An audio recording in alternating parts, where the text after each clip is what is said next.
Hi, Coach Micah here, former top 30 WTA player and now mental skills coach in Denver, Colorado. And I'm going to share with you the top 3 mental skills that I am teaching the athletes I work with. That is number 1, breathing. Number 2, perspective change. And number 3, self-kindness.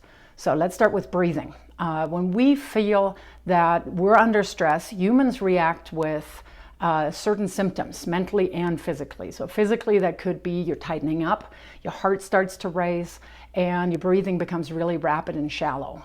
Mentally, it could be a loss of focus. We start to make bad decisions, and we get really negative. I've dealt with that once or twice in my career, maybe a little bit more than that. So what breathing does, it provides us with a much needed break after we played a point to get into perspective change, and we'll get into that in a second. But number 1, you need to make sure that you get a lot of oxygen into your lungs and also into the part of the brain that is responsible for rational decision making. Because if we get panicky, we tend to rush. When we rush, we really make not so smart decisions.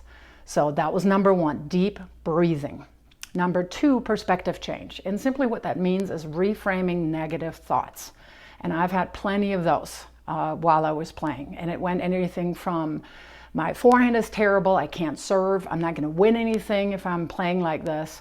And what you want to use is just a simple question. Is this thought really true? Because we're telling ourselves a lot of falsehoods when we're playing because we're catastrophizing. So instead of going, my forehand is terrible, can you reframe it into brush up more? Bend your knees, or whatever it is that you know will make the next ball more successful. So that was number 2, perspective change.